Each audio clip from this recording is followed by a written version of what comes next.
हरे कृष्णा। तो आप लोगों को आवाज़ आ रही मेरी? पीछे आ रही, हाथ उठाइए। जिनको आ रही आवाज़ हाथ उठाइए। पीछे आ रही आवाज़ सबको आ रही आवाज़? धन्यवाद। तो देखिए, ये समय कुछ बहुत ही विशेष पवित्र समय चल रहा है। क्या है? कोई विशेष पवित्र समय चल रहा है क्या? पुरुषोत्तम अधिक मास। पुरुषोत्तम अधिक मास ये समय चल रहा है, बहुत पवित्र है। थोड़ा पवित्र नहीं है, बहुत पवित्र है। बहुत नहीं, बहुत बहुत पवित्र है। बहुत बहुत बहुत बहुत पवित्र है। इसकी हम कुछ कथा सुनेंगे। ये इसका महात्म्य बहुत विस्तृत है। तो हमने इसके अभी तक 8 अध्याय में पढ़ के सुना चुका हूँ। तो वो कथा मैं आपको संक्षेप में बता रहा हूँ, उसको सुनिए बड़े ध्यान से। सब लोग ध्यान से सुन रहे हैं? सब लोग ध्यान से सुनिए। सबसे पहले प्रारंभ होती है कथा। नैमिषारण्य में सब ऋषि लोग एकत्र हुए हैं। बहुत से ऋषि हैं, एकत्र हुए हैं। और वहाँ पर सूत गोस्वामी आए। तो सूत गोस्वामी का दर्शन करते हुए सब ऋषियों ने उनको घेर लिया और उनसे ये प्रार्थना की कि आप हमें कुछ विशेष कथा सुनाइए, और कुछ ऐसी कथा सुनाइए जो सब कथाओं का सार का भी सार हो। सब कथाओं के सार का भी सार हो, वो आप सुनाइए। तो सूत गोस्वामी बताते हैं कि एक बार बद्रिकाश्रम में, कहाँ पर? बद्रिकाश्रम में नारद जी आए ब्रह्मलोक से। कहाँ से? ब्रह्मलोक से बद्रिकाश्रम में आए। नर नारायण जो तपस्या करते हैं, मुनि, भगवान नर नारायण मुनि तपस्या करते हैं, उनके पास आए। और नारद जी ने यही प्रश्न किया नारायण ऋषि से कि ऐसी कुछ कथा सुनाए जिसमें सब प्राणियों के सब प्रकार के कष्ट दूर हो जाएं और उनकी पूरी तरह से रक्षा हो और उनको जन्म जन्म के कष्टों से छुटकारा प्राप्त हो जाए। तो नारायण ऋषि बताते हैं कि यही बात जिस समय 5 पांडव और द्रौपदी 12 साल के वनवास में थे। 5 पांडव द्रौपदी 12 साल के वनवास में थे और काम्यक वन में रहते थे। भगवान श्री कृष्ण उनको देखने के लिए गए। तो उन्होंने जो है, पांडवों ने भगवान कृष्ण से यही बात पूछी कि कुछ ऐसी कथा सुनाइए जो कि सब कथाओं का सार हो। तो भगवान कृष्ण ने पुरुषोत्तम मास के महात्मा का वर्णन किया। तो उसको तो अब मैं छोड़ रहा हूँ, लेकिन इसके बाद फिर दूसरी बात जो भगवान ने कही,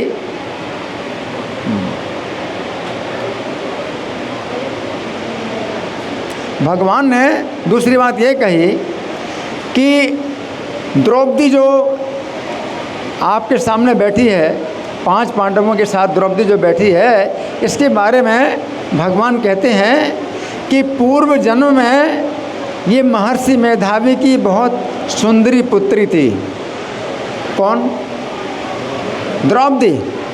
द्रौपदी पिछले जन्म में महर्षि मेधावी की बहुत सुंदरी पुत्री थी। समय के अनुसार ये कन्या 10 वर्ष की हो गई। कितने साल की?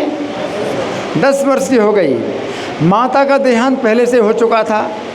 अपनी सहेलियों के पुत्रों को देखकर इसे वांछा हुई कि चाहती थी इसे भी पति और पुत्रों का सुख प्राप्त हो।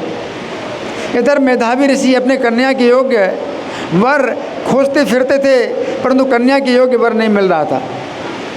इतनी सुंदर और इतने गुण थे कि इसका कैसे विवाह करूं, किसके साथ विवाह करूं, कोई योग्य वर नहीं मिल रहा था।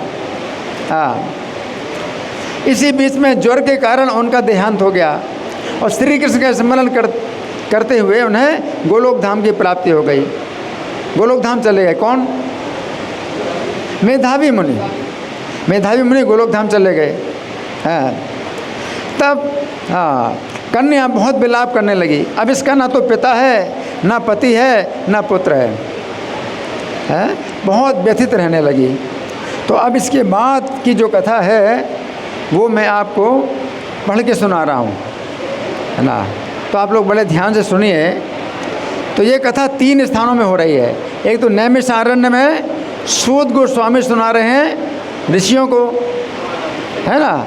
लेकिन ये कथा इसके पहले जो हुई थी वो थी बद्रिकाश्रम में नारायण मुनि ने सुनाई नारद जी को। और इससे भी पहले भगवान कृष्ण ने एक कथा सुनाई 5 पांडवों और द्रौपदी को काम्यवन में। तो सबसे पहले भगवान कृष्ण ने कामवन में 5 पांडवों द्रौपदी को सुनाई। उसके बाद वही कथा नारायण ऋषि ने सुनाई नारद जी को। फिर उसके बाद वही कथा सुनाई नैमिषारण्य में सूत गोस्वामी ने, हाँ, शौनकादि ऋषियों को सुनाई, है ना। तो सूत जी बोले, तब विस्मित होकर नारद ने मेधावी ऋषि की कन्या के आश्चर्यजनक वृत्तांत के संबंध में प्रश्न किया। हाँ, तो नारद जी प्रश्न करते हैं। तो किससे प्रश्न करते हैं नारद जी? किससे सुन रहे हैं नारद जी ये कथा को?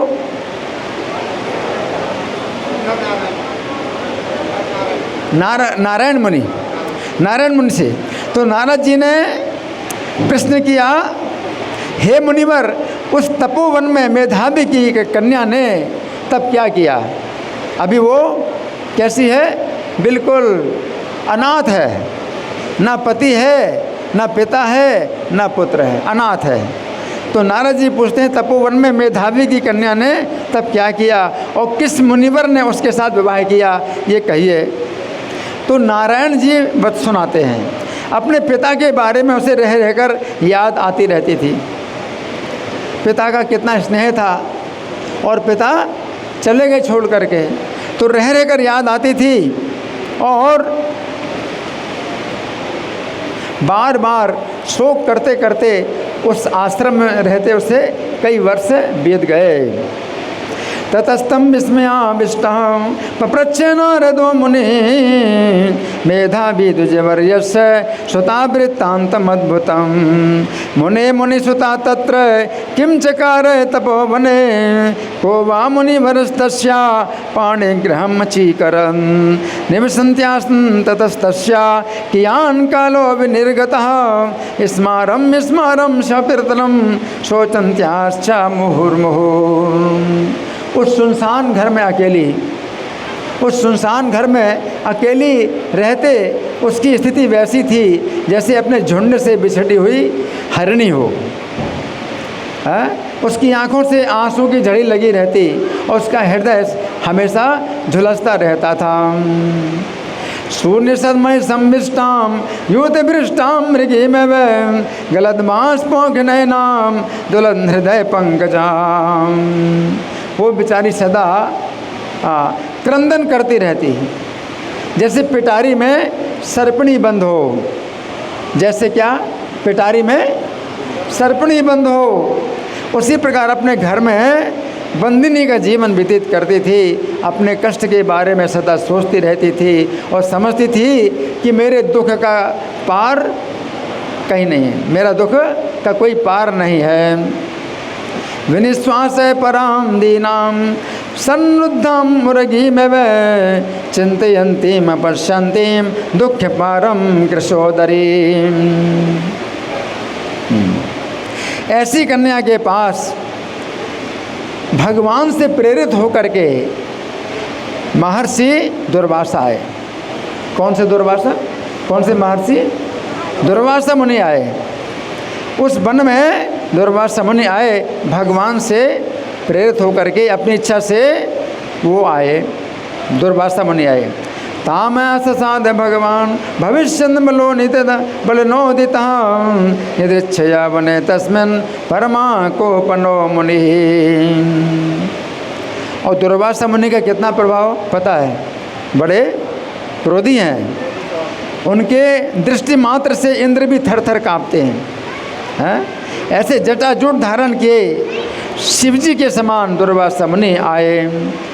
यद विलोकन मात्रेण त्रस्येदपि सतक्रतु जटाकलाप संचन्न साक्षादेव सदा शिवः।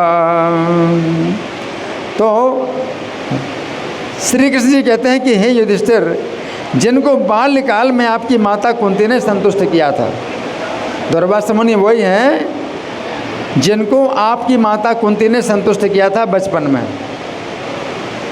जब कुंती छोटी थी, बालिका थी, तो दुर्वासा मुनि को संतुष्ट किया था।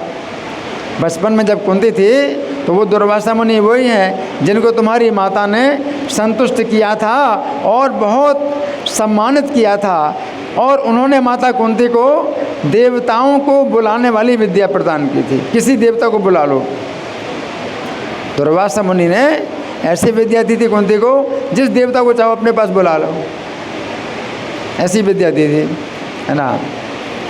यस्तुंजनन्या राजेंद्र शैशवेति प्रसादितः त्रिदशाकर्षणीं विद्यां तथा वश्य सुपूजितः। और जिन्होंने भगवान कृष्ण की महिमा बता रहे हैं, दुर्वासा मुनि की महिमा बता रहे हैं क्या, कि सब देवताओं से पूजित मुझको भी उन्होंने अपने रथ में जोत लिया बैल की तरह।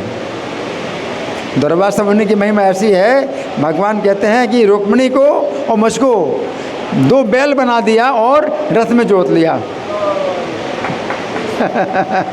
भगवान कहते हैं मुझको और रुक्मिणी को 2 बैल बना करके रथ में जोत लिया और रथ में बैठे हुए और हम दोनों को चलाया।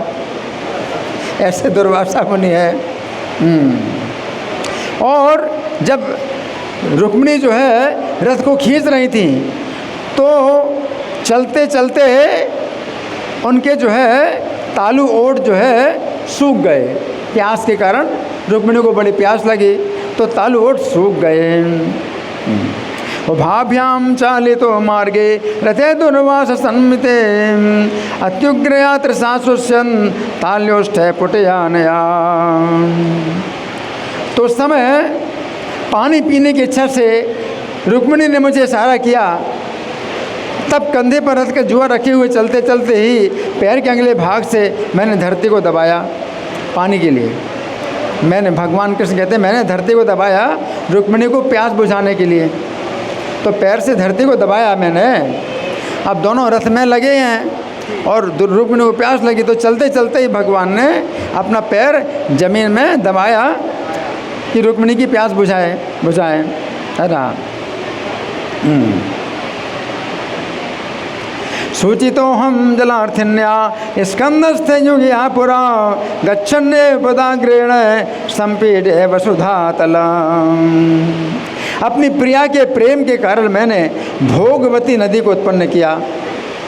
भोगवती नदी जो पाताल में है, गंगा, उनको मैंने उत्पन्न किया और वो नदी ऊपर की ओर बही और उतने जल से रुक्मिणी की प्यास बुझ गई।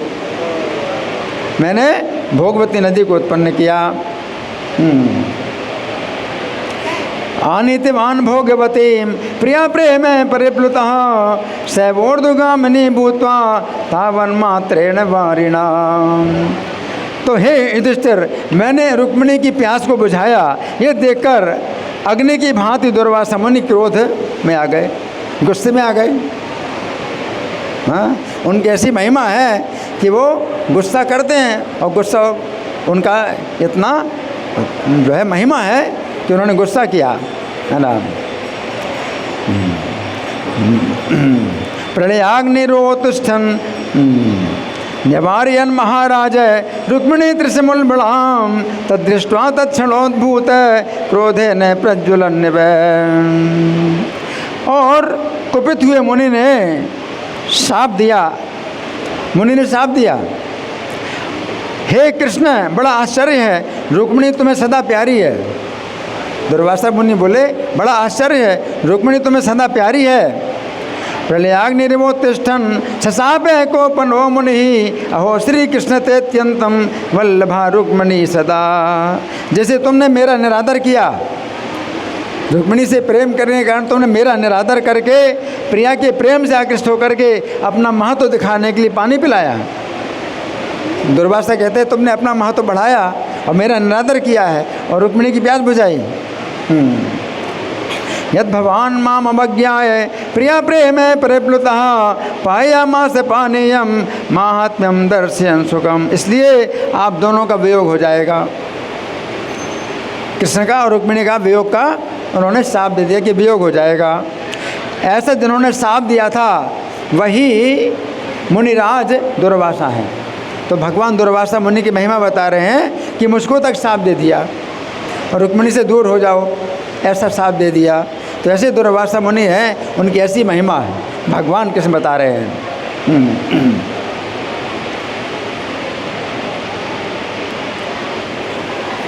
तो वे दुर्वासा मुनि जो है अत्रि के पुत्र हैं। अत्रि की तपस्या से वो पुत्र रूप में प्राप्त हुए हैं दुर्वासा मुनि, है ना। साक्षात् रुद्रांश संभूता काल रुद्र एवापर अत्रेरुग्र तपाकल्प वृक्ष दिव्य फलम। और उनकी माता कौन है? अनुसूया। दुर्वासा मुनि की माता है अनुसूया, पतिव्रत कुल चूड़ामणि, वो बड़ी पतिव्रता है अनुसूया। तो उनके गर्भ से उत्पन्न हुए दुर्वासा नाम के महर्षि तपस्या की मूर्ति हैं, तपस्या की मूर्ति हैं दुर्वासा मुनि, है ना। तो भगवान कृष्ण उनकी प्रशंसा कर रहे हैं। पतिव्रता शिरोरत्ना अनुसूया गर्भ संभमा दुर्वासा नाम मेधावी यथा वह मूर्ति पत्तपः। असंख्य तीर्थों के जल से भीगी जला से जटा से उनके सिर जो है आभूषित रहता है। असंख्य तीर्थों के जल से उनकी जटाएं हमेशा भीगी रहती हैं। स्नान करते रहते हैं ना तीर्थों में, तो जटाएं हमेशा भीगी रहती हैं। तीर्थों के जल से जटाएं भीगी रहती हैं। ऐसे दुर्वासा मुनि को आते देखकर ये जो कन्या थी उसने शोक त्याग दिया। जैसे मान लो आपके घर में कोई अतिथि आ जाए तो समय अपना बस शोक त्याग करके अतिथि का सत्कार करते हैं, शिष्टाचार यही है। तो कन्या तो शोक समुद्र में डूबी थी। ये दुर्वासा मुनि आए घर में तो अपने शोक का त्याग करके और अपना मुंह प्रसन्न कर लिया और स्वागत किया। तो उसने अपना शोक त्याग दिया।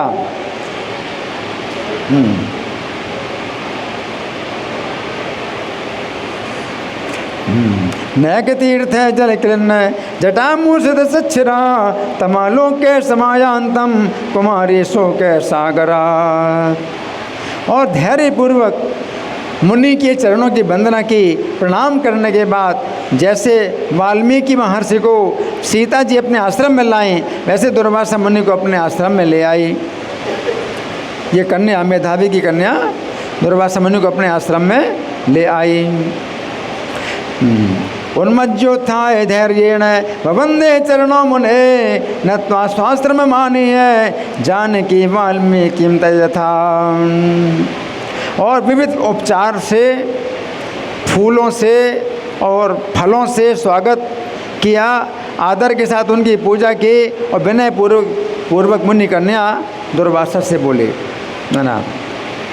अर्घ्यपाद्यैर्वन्य फल्य पुष्पैश्च विविधैर्मुनिं स्वागतं पृच्छ सा बाला पूजयामास सादरम तथा सविनया राजन नुवाच मुनि कन्यका। कन्या ने कहा, हे महाभाग्यशाली। किससे कहा? कन्या ने किससे कहा? दुर्वासा मुनि से कहा, हे महाभाग्यशाली, हे महर्षि अत्रि के पुत्र, आपको नमस्कार है। मुझ अभागन के आश्रम में आज आपका आगमन कहाँ से हो रहा है? हे ऋषिवर, आपके शुभागमन से आज मेरा भाग्य का उदय हुआ है। नमस्तेस्तु महाभाग अत्रिगोत्र दिवाकर कुतोधिगमनम साधो दुर्भाग्याया ममाश्रमे मम भाग्योदयो जातस् तवागमन तो मुने। अथवा मेरे पिता के पुण्य से आप मुझे सांत्वना प्रदान करने के लिए यहाँ पर आए हैं। कौन बोली? मुनि कन्या। मुनि कन्या बोली, अथवा मत पितु पुण्य प्रवाहे प्रेरितो भवान संभावयतु मामेव यागतो मुनि सत्तमः। आप जैसे महात्माओं की चरण धूलि बड़ी पवित्र है, उस धूलि को स्पर्श करके आज मेरा जीवन सफल हो गया है। भवादृशाम पादरजस तीर्थ रूपम महात्मनाम स्पृशंत्या सफलम जन्म सफलम चाद्य में व्रतम। आप जैसे महात्मा का जो मुझे दर्शन प्राप्त हुआ उससे आज मेरा पुण्य सफल हुआ और मेरे संसार में जन्म भी सफल हो गया। अद्य में सफलम पुण्यम अद्य में सफलो भवः भवादृशा महापुण्य यन्मे दृष्टि पथम गता। इतना कहकर वो कन्या उनके सामने चुपचाप खड़ी रह गई। तब दुर्वासा मुनि मुस्कुराते हुए बोले, दुर्वासा मुनि बड़े प्रसन्न हो गए हैं। तो दुर्वासा मुनि बोले, एवं मुक्त्वा च सा बाला तस्थौ तूष्णीं तदग्रतः सस्मितं मुनिराहेदं दुर्वासा शंकरांसजः। दुर्वासा मुनि बोले कि हे ब्राह्मण पुत्री, तुम्हें धन्य है, तुमने अपने पिता के कुल का उद्धार कर दिया। मेधावी ऋषि की तपस्या का फल है जो तुम्हारी जैसी कन्या का जन्म हुआ है। कौन बोले? दुर्वासा मुनि बोले, साधु साधु दुजसुते कुलम अभ्युद्धृतम पितुः मेधार से सुतपसा फल में तादृशी सुता। तुम्हारी धर्म परायणता जानकर कैलाश से मैं यहाँ पर आया हूँ। कहाँ से आया? कैलाश से आया हूँ और तुम्हारे आश्रम में पहुँचकर तुम्हारे द्वारा मैं पूजित हुआ हूँ। कैलासादहम आगच्छम ज्ञात्वा ते धर्मशीलताम तदाश्रमम अनुप्राप्त त्वया संपूजितोस्म्यहम्।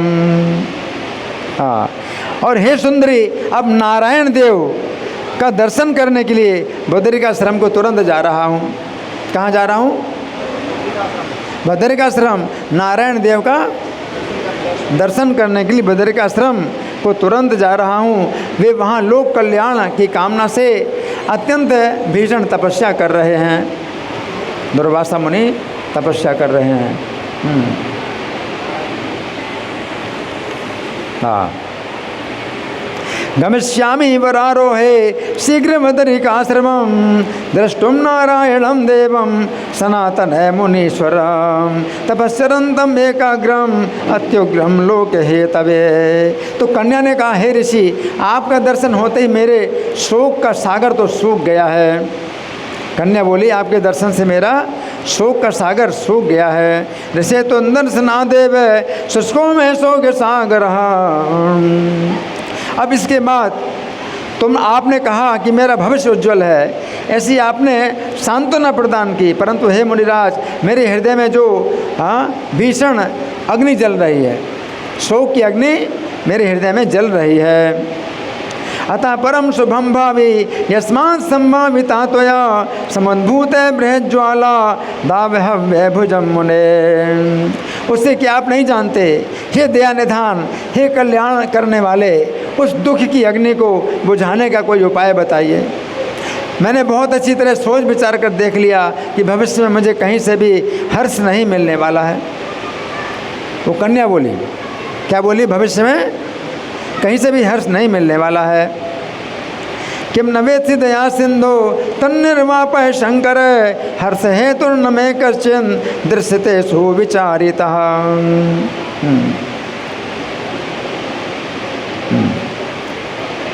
ना मेरी माता है, ना मेरी माता है, ना पिता है, ना कोई भाई है जो मुझे धैर्य प्रदान करे। अतः कष्ट सागर से पीड़ित हो मैं कैसे जीवित रह सकती हूँ? ना मेरी माता है, ना पिता है, ना भाई है। कष्ट सागर से पीड़ित होकर मैं कैसे जीवित रह सकती हूँ? न माता न पिता भ्राता जो मैं धैर्यम प्रयच्छति कथंकारम अहम जीवे दुख सागर पीड़िता। जिस दिशा की ओर मैं देखती हूँ वहाँ वहाँ सोना ही दिखाई पड़ता है। जिस दिशा को देखती हूँ वहीं सोना दिखाई पड़ता है। इसलिए हे तपस्वी, शीघ्र ही मेरे दुख के निवारण का कोई उपाय कीजिए। याम याम दिशम प्रपश्यामि सा सा शून्य विभाति में मम दुख प्रतीकारम कुरु शीघ्रम तपोनिधे। कोई भी व्यक्ति मेरे साथ विवाह करने के लिए तैयार नहीं हो रहा है। उस कन्या ने कहा, कोई भी व्यक्ति मेरे साथ विवाह करने की तैयार नहीं हो रहा है, यदि समय पर विवाह नहीं हुआ तो मैं अपने धर्म से भ्रष्ट हो जाऊंगी, इसका मुझे बड़ा डर हो रहा है। अगर विवाह ना हो तो कन्या के लिए बड़ा खतरा है ना, तो मुझे बड़ा डर हो रहा है। न माम कामयते कश्चन पाणि ग्रहण हेतवे अतः परम भविष्यामि वृषलेते महद भयम।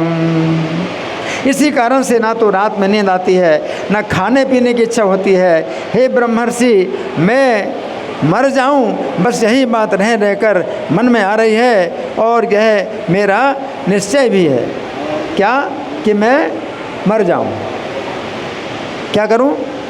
मैं मर जाऊं, यही मेरा निश्चय भी है। तस्मान् न जायते निद्रा न रुचिर भोजने मम ब्रह्मन् मुमूर्षस्मेव इति मे निश्चयो अधुना।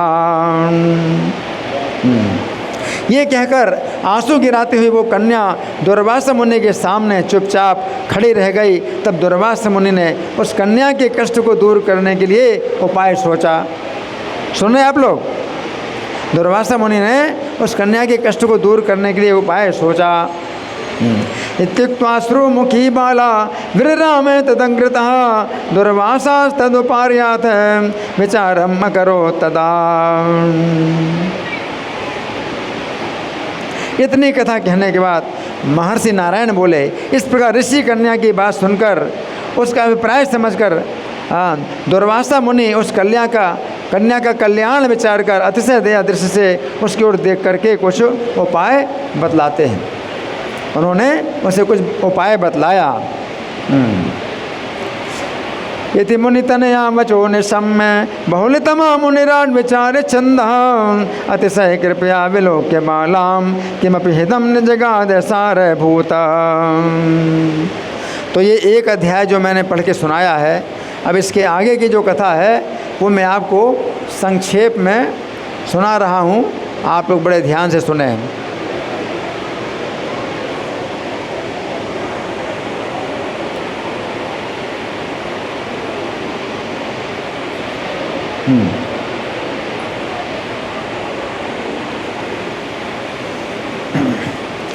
तो महर्षि दुर्वासा मुनि ने मेधावी कन्या से कहा, सुन रहे सब लोग, सुनिए ध्यान से। महर्षि दुर्वासा ने मेधावी कन्या से कहा, हे सुंदरी, गुप्त से भी गुप्त एक महान उपाय है। एक महान उपाय है, गुप्त से भी गुप्त है। गुप्त समझते? गुप्त, हाँ, जो कि सबको नहीं बताया जाता, तुमको बता रहा हूँ। गुप्त से भी गुप्त एक महान उपाय है जो मैं तुमसे कह रहा हूँ। इस महीने से जो तीसरा महीना आएगा, इस महीने से जो तीसरा महीना आएगा वो पुरुषोत्तम मास होगा। वो पुरुषोत्तम मास होगा। इस मास में तुम तीर्थों में स्नान करो। 12,000 वर्ष तक निरंतर गंगा स्नान करे। अगर कोई 12,000 साल तक निरंतर गंगा स्नान करे, जो फल होगा वो फल पुरुषोत्तम मास में जहाँ कहीं भी एक बार भली भांति स्नान करने से प्राप्त हो जाता है। पुरुषोत्तम मास में आप जो है अच्छी भावना से आप स्नान करो, कहीं भी स्नान करो, हैं, तो वो स्नान का फल जो है 12,000 साल तक गंगा में स्नान करने के बराबर। हरि बोल। ये जो है पुरुषोत्तम मास की महिमा है ना। मैंने भी पुरुषोत्तम मास की आराधना की है। दुर्वासा मुनि कहते मैं भी पुरुषोत्तम मास की आराधना करता हूँ। एक बार मैंने महाराज अम्बरीश को भस्म करने के लिए कृत्या भेजी थी। दुर्वासा मुनि ने अम्बरीश महाराज को भस्म करने के लिए कृत्या भेजी थी। उस समय श्री विष्णु ने मुझे भस्म करने के लिए अपना सुदर्शन चक्र भेजा। अम्बरीश महाराज भगवान के बहुत बड़े भक्त थे, तो भगवान ने मुझे भस्म करने के लिए सुदर्शन चक्र भेजा। तब मेरे पुरुषोत्तम मास का व्रत करने से वो चक्र लौट गया। पुरुषोत्तम मास का व्रत करने से उस चक्र क्या हुआ? लौट गया। इस प्रकार दुर्वासा मुनि ने अपनी वार्ता समाप्त कर दी। उसमें दुर्भाग्य से प्रेरित होकर वो कन्या बोली। अब कन्या जो है उसका बड़ा दुर्भाग्य था। पुरुषोत्तम मास का इतना महात्म बताया और उसको कहा कि तुम इसमें कुछ नियम का पालन करो, व्रत करोगी तो 1 महीने में तुम्हारा बहुत बड़ा भाग्य उदय हो जाएगा, है ना। लेकिन दुर्भाग्य था। कन्या बोली, हे मुनि, क्या कार्तिक आदि महीने निस्सार हो गए और देवताओं में शिव जी हैं, सूर्य देवता हैं, गणेश हैं, पूजा करने पर क्या फल नहीं देते? ये मल मास तो सभी शुभ कर्मों में निंदित है। कई लोग ऐसा सोचते हैं कि तो मल मास है, तो सब लोग समझते नहीं ना, पुरुषोत्तम मास के महिमा को कोई समझते नहीं, तो वे क्या बोलते हैं, मल मास है। तो वो भी अपना बोलने लगी। उससे पूछना चाहिए, अगर आपको कोई शंका संदेह हो तो पूछो, क्योंकि वो आपसे ज़्यादा जानते हैं। तो उसने उनसे पूछा नहीं, बल्कि सीधे क्या किया, उसको चुनौती दे दी। हैं, आप कितने गलत बोल रहे हैं, ऐसे बोलना, है ना। आपको ज्ञान प्राप्त करना है तो आपको चैलेंज नहीं करना चाहिए, चुनौती नहीं देना चाहिए, है ना। आपको प्रश्न करना चाहिए, है ना। तो प्रश्न करने का तरीका होता है। ये उसने क्या है, चैलेंज कर दिया मुनि को। क्या कहा कि मल मास तो सभी शुभ कर्मों में निंदित है। इस कन्या की बात सुनकर दुर्वासा मुनि को बहुत क्रोध आया, परंतु उन्होंने मन में विचार किया, ये मेरी मित्र की कन्या है। दुर्वासा मुनि ने सोचा, ये मेरी मित्र की कन्या है, पुरुषोत्तम मास के महात्म्य का पता तो बड़े बड़े विद्वानों को भी नहीं है। ये कन्या पहले से बहुत दुखी है, मेरे शाप को कैसे सहन कर सकेगी। ऐसा सोचकर दुर्वासा मुनि ने उसको शाप नहीं दिया। शाप नहीं दिया, हे अबोध कन्या, मैं तुझे शाप नहीं दे रहा, परंतु जो तूने पुरुषोत्तम मास का अनादर किया है, इसका दंड तुझे इस जन्म में अथवा दूसरे जन्म में अवश्य प्राप्त होगा। ऐसा कहकर दुर्वासा मुनि चले गए। पुरुषोत्तम मास का अपमान करने से इस कन्या का मुंह उसी क्षण म्लान हो गया, काला पड़ गया मुंह। हाँ, मुंह काला पड़ गया। बहुत सुंदर थी कन्या, लेकिन दुर्वासा मुनि ने कहा, मैं तुझे शाप नहीं दे रहा हूँ, लेकिन दंड तुझको जरूर मिलेगा इस जीवन में या अगले जीवन में। हाँ, तो ऐसा कहकर दुर्वासा मुनि चले गए और पुरुषोत्तम मास का अपमान करने से इस कन्या का मुंह उसी क्षण म्लान हो गया। अब ये कन्या अपने आश्रम में रहकर शिव जी की पूजा में तत्पर हो गई। तो इस कल्याणी ने शिव जी को प्रसन्न करने के लिए भीषण तप करना प्रारंभ किया। तो गर्मी में 5 प्रकार की अग्नि तपती, गर्मी में 5 प्रकार की अग्नि तपती थी। गर्मी के दिनों में 5 प्रकार की अग्नि क्या है, एक तो भूख की अग्नि, भूख सहन करना, कुछ नहीं खाना है तो भूख की अग्नि। दूसरी प्यास की अग्नि, पानी नहीं पीना। गर्मी में भूख की अग्नि सहन करना, प्यास की अग्नि सहन करना। और तीसरा जो है गर्म ज़मीन में बैठना, खुले मैदान में गर्म ज़मीन में बैठना, तीसरी, है ना। चौथा ऊपर से सूर्य की गर्मी। और 5वां चारों तरफ आग का घेरा लगाया। 5 प्रकार की अग्नि सहन कर। अब देखो, पुरुषोत्तम मास का 1 महीने का नियम था, इतना कठिन नहीं था, लेकिन शिव जी को प्रसन्न करने के लिए गर्मी में पंचाग्नि तपती थी और सर्दी में ठंडे पानी में खड़ी रहती, गले तक ठंडे पानी में खड़ी रहती। वर्षा ऋतु में खुले आकाश में जो है वो पूरी वर्षा सहन करती। इस प्रकार 9000 साल की तपस्या के बाद शिव जी प्रसन्न हुए। 9000 साल। अब कहाँ पुरुषोत्तम मास का थोड़ा सा पूजा था, भैया 9000 साल में शिव जी दर्शन दिए। और शिव जी के दर्शन से कन्या हृष्ट पुष्ट हो गई। शिव जी के दर्शन से कन्या हृष्ट पुष्ट हो गई। फिर इसने शिव जी को प्रणाम किया, स्तुति की। जब शिव जी ने इससे वर मांगने को कहा, इस कन्या ने कहा कि हे महादेव, मुझे पति दीजिए। ऐसे 5 बार बोला, पति दीजिए, पति दीजिए, 5 बार बोला, पति दीजिए। तो शिव जी ने कहा, हे मुनि कन्या, तुमने 5 बार पति पति कहकर वर मांगा, इसलिए तुम्हारे 5 पति होंगे। शिव जी ने कहा, इसलिए तुम्हारे 5 पति होंगे। शिव जी के इस कड़वे वचन को सुनकर कन्या बोले, हे शंभु, ये तो मेरे लिए लज्जा की बात है कि मेरे 5 पति होंगे। शिव जी ने कहा कि हे कन्या, इस जन्म में तो तुम्हें पति सुख नहीं मिलेगा, इस जन्म में तुम्हें पति सुख नहीं मिलेगा, परंतु दूसरे जन्म में तुम्हारे 5 पति प्राप्त होंगे, क्योंकि तुमने दुर्वासा का अपमान किया। शिव जी कहते हैं, क्योंकि तुमने दुर्वासा का अपमान किया।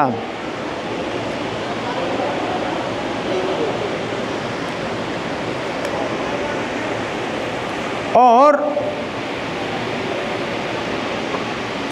चूँकि तुमने दुर्वासा का अपमान किया और श्री कृष्ण के परम प्रिय पुरुषोत्तम मास का व्रत नियम नहीं किया, जिस पुरुषोत्तम मास की निंदा करते हैं उन्हें विपरीत फल प्राप्त होता है। ऐसा कहकर शिव जी अंतर्धान हो गए। इस प्रकार इस कन्या के मन में चिंता समा गई, इस कन्या के मन में चिंता समा गई, है ना।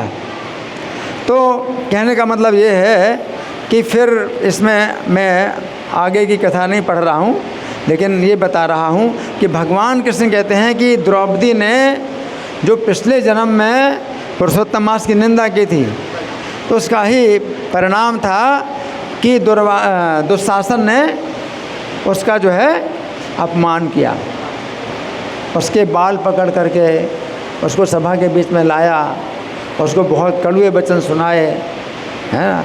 फिर उसने, भगवान कहते हैं कि इसने फिर भी मेरा जो है स्मरण किया, तो मेरे नाम के प्रभाव से फिर मैंने इसकी रक्षा की। लेकिन भगवान कहते हैं कि पुरुषोत्तम मास का जो अनादर करे, अपमान करे, तो मेरे चाहे बहुत बड़े भक्त क्यों ना हो, तो भी उनको जो है मैं त्याग देता हूँ, त्याग कर दिया।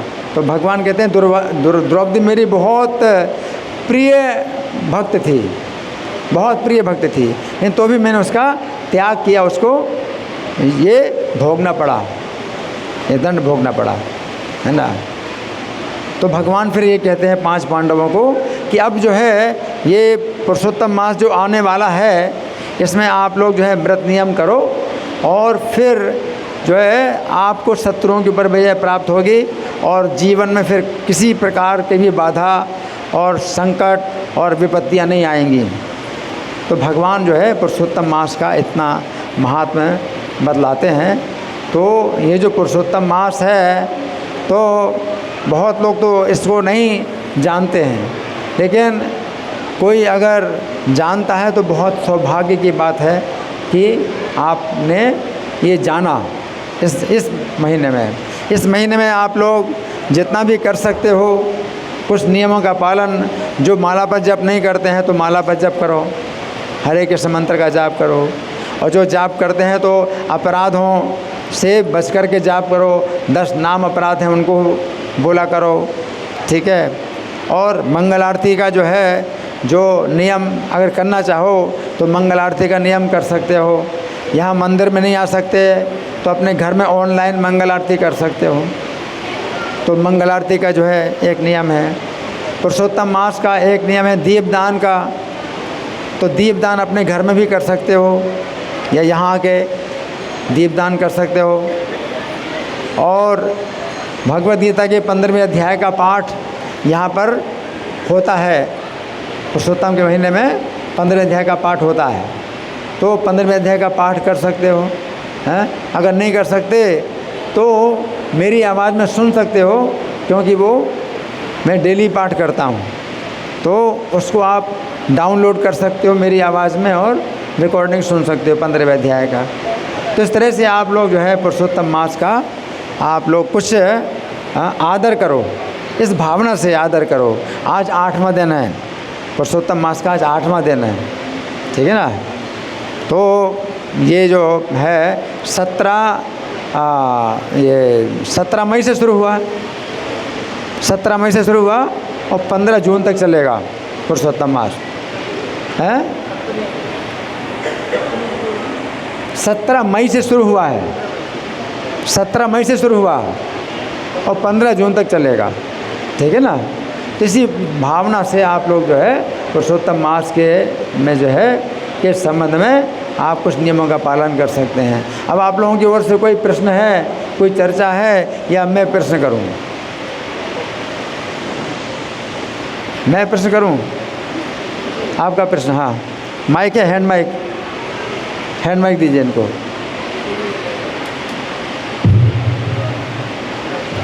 हाँ बोलो।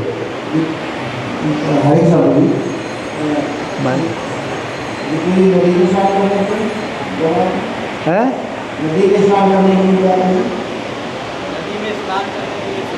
नहीं, अब वो तो ऐसा ना कि जो सुविधा हो। पुरुषोत्तम मास में तो ये बताया गया है कि 12,000 साल तक कोई गंगा में स्नान करे डेली, और जो फल मिलेगा पुरुषोत्तम मास में कहीं भी स्नान कर लो, जहाँ कहीं भी स्नान कर लो, अच्छी भावना से स्नान करो तो उसका बराबर फल है। कितना अंतर है दूसरे महीने में। और कोई प्रश्न है किसी का? अच्छा, मैं प्रश्न कर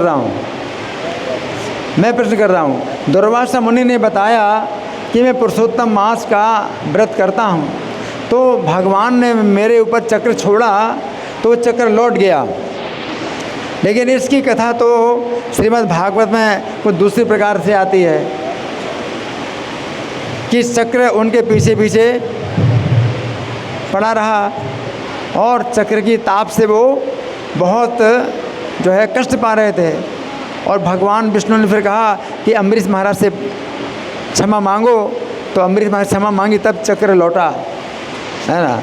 तो यहाँ पर दुर्वासा मुनि कह रहे हैं कि पुरुषोत्तम मास के प्रभाव से, जो मैं पुरुषोत्तम मास की सेवा करता था उसके प्रभाव से चक्र लौट गया। तो इसको कैसे समझें? हाँ जी, इनको माइक दो।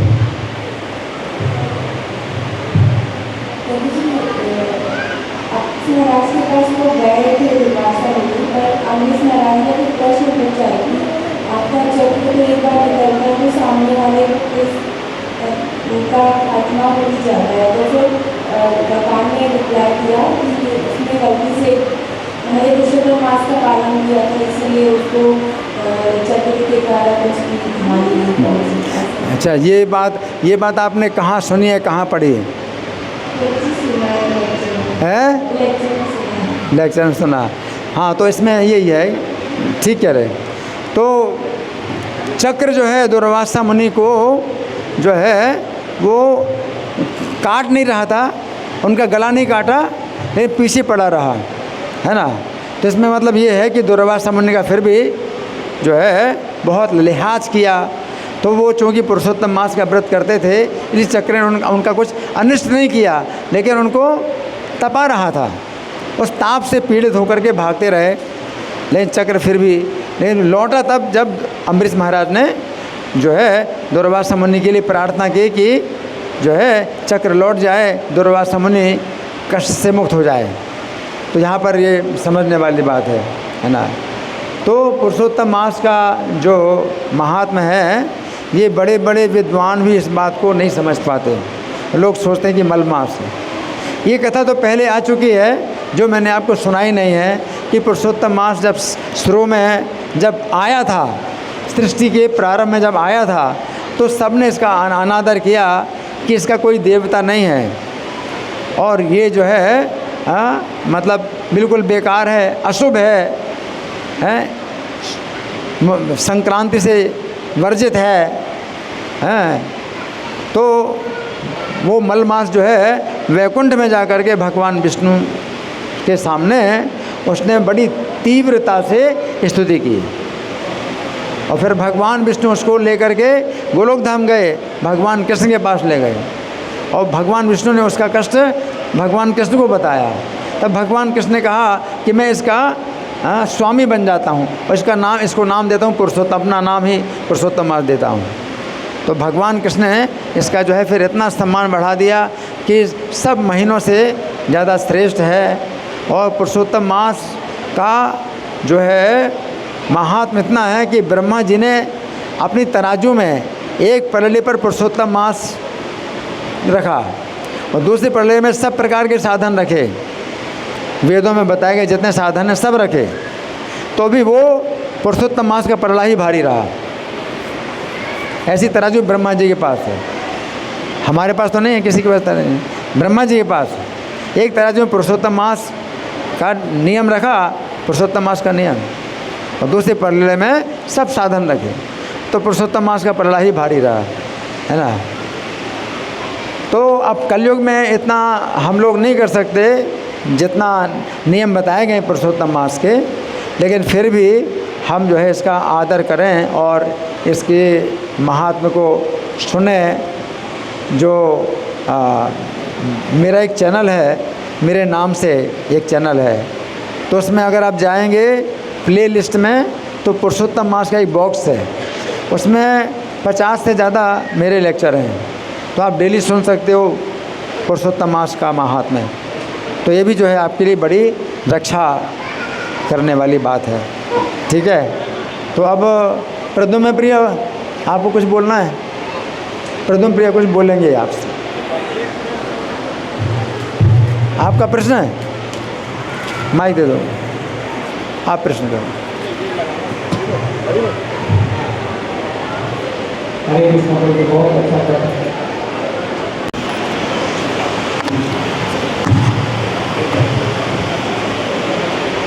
प्रभु जी, जैसे आपने स्नान के बारे में बताया कि कोई भी व्यक्ति अगर इस महीने में स्नान करते हैं तो 10,000 गुना फल मिलते हैं। तो 12,000। तो क्या स्नान तो जो भक्ति से जुड़े हो तो करते ही हैं और स्वच्छ रखते ही हैं, पर जो भक्ति से नहीं जुड़े हैं वो भी 2-2 बार, अभी गर्मी का मौसम है उसे 2 बार स्नान करते हैं, तो क्या उसका भी फल? अच्छा प्रश्न है, इनका अच्छा प्रश्न है। देखिए, पुरुषोत्तम मास की चेतना में आप करते हैं तब, नहीं तो ऐसे लोग स्नान करते हैं। अब 12,000 साल तक गंगा में किसी ने स्नान किया तो पुरुषोत्तम मास भी कितने बार निकल गया। कोई गंगा में 12,000 साल तक स्नान करता है तो 12,000 साल में कितने बार पुरुषोत्तम मास भी निकल जाता है, तो उसका तो कुछ भी फल नहीं। आप समझिए मेरी बात। तो ऐसे तो कोई मतलब कोई भी नियम का पालन करता है तो पुरुषोत्तम मास की चेतना में नहीं है तो उसका कोई फल नहीं है। ये पुरुषोत्तम मास की चेतना में आप करते हैं, है ना, और फिर वो भी पुरुषोत्तम मास की चेतना में, और अगर पुरुषोत्तम मास की चेतना में भी ना हो तो भी किसी नियम का पालन करते हैं कि वो पुरुषोत्तम मास जब शुरू हुआ उसी दिन से वो नियम शुरू हुआ, है ना। उसमें एक कथा ऐसी भी आती है कि सुदेव नाम के ब्राह्मण थे, उनका पुत्र मर गया, और पुत्र जैसे मर गया तो पुत्र को गोद में लेकर के वो शोक करते रहे, तो 1 महीना तक शोक करते रहे। लेकिन जिस दिन पुत्र मरा था, सौभाग्य से पुरुषोत्तम मास उसी दिन से शुरू हुआ, तो उन्होंने न खाया न पिया, अपने पुत्र के शोक में न खाया न पिया और शोक करते रहे, और पूरा महीना बीत गया। और फिर भगवान ने कहा ये तुम्हारा बहुत बड़ा सौभाग्य है, तो अनजाने में ही पुरुषोत्तम मास की आराधना हो गई। तो वे अपने पुत्र के शोक में भगवान को भी पुकार रहे थे और अपने पुत्र के लिए भी शोक कर रहे थे। तो फिर जो है उनके पुत्र को भगवान ने 12,000 साल की आयु दे दी, और उनको जो है फिर जो है वैकुंठ की प्राप्ति हुई। तो कई बार पुरुषोत्तम मास का जो है किसी को पता नहीं चलता, जिस दिन से पुरुषोत्तम मास शुरू हुआ उसी दिन से ही उनका खाना पीना बंद हो गया। पुत्र शोक में पुत्र मर गया तो खाना पीना नहीं, बिल्कुल खाया पिया नहीं, 1 महीने तक वो पुत्र को गोद में लिए हुए और क्या कर रहे हैं, शोक कर रहे हैं। तो उसमें भी जो है बहुत बड़ी रक्षा हुई। तो कुछ इस तरह की सूक्ष्म बातें हैं जो कि हमें समझना पड़ता है। ठीक है जी, हाँ। अब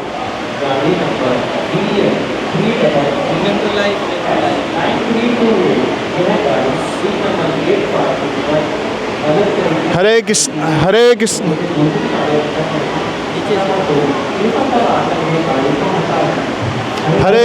हरे कृष्णा। तो आप सभी ने पुरुषोत्तम मास की कथा सुनी। आप में से किस किस को पता है कि अभी विशेष महीना पुरुषोत्तम मास का चल रहा है? हाथ खड़ा करके बताएंगे। हरि बोल। हाँ, तो काफ़ी लोगों को तो पता ही नहीं है, सूचना ही नहीं है कि कितना पवित्र और कितना विशेष महीना चल रहा है, जिससे कि हमारी भक्ति एकदम उड़ान भर सकती है। अगर कोई, जैसे प्रभु जी ने बताया कि प्रभु जी के चैनल में पुरुषोत्तम मास की 50 कथाएं हैं। अगर रोज़ एक कथा भी अगर सुनेगा तो उसकी इतनी जल्दी प्रगति होएगी, इतनी जल्दी शास्त्रों को समझने लगेगा।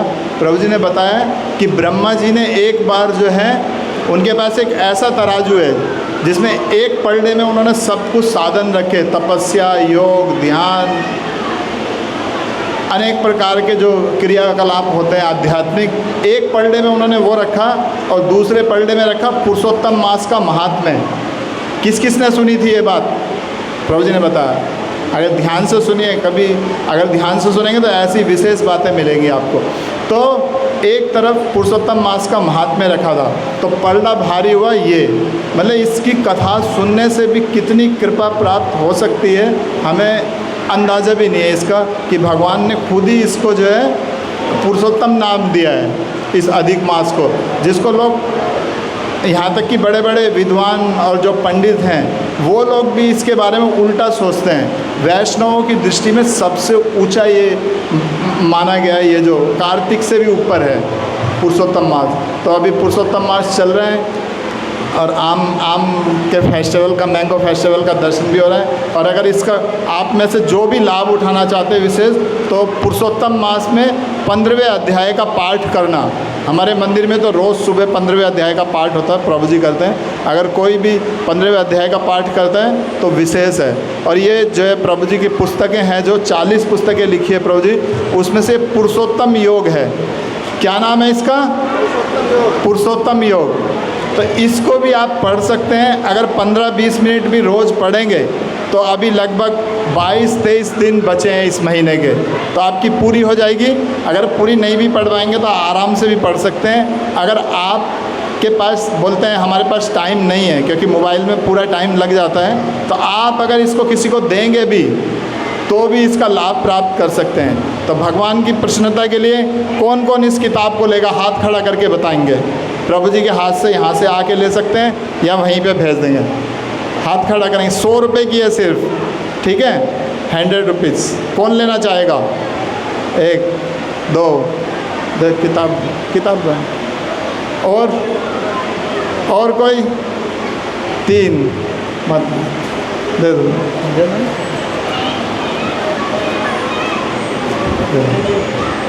ठीक है, हाथ जाओ, प्रभु जी का हाथ से छुआ लो किताब, ठीक है। और कोई भक्त लोग एक इधर दो प्रभु जी को। और 100 रुपये सेवा दे यहाँ पे देनी है आपको, ज़्यादा भी दे सकते हैं तो बांटी जाएगी आपके नाम से, ठीक है। और कैश नहीं हो, स्कैन करना चाहे तो स्कैन भी कर सकते हैं। हरे कृष्ण। लेकिन करो जल्दी।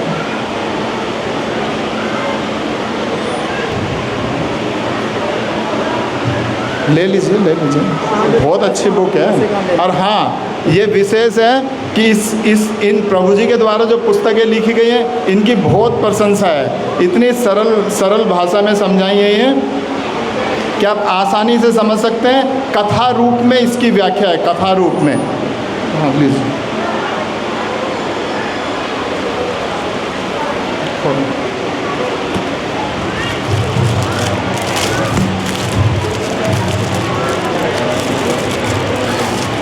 और सब पैसे भी देते रहिएगा। हाँ, जो भी भक्त बनना चाहते हैं, समझना चाहते हैं, उनके लिए मौका है, ठीक है। हरे कृष्णा। और कोई अगर बांटना चाहें तो भी हमसे ले सकते हैं, बहुत ही कम सेवा है। कोई भी 5 पुस्तकें अगर लेना चाहते हैं तो ले सकते हैं। हरे कृष्णा।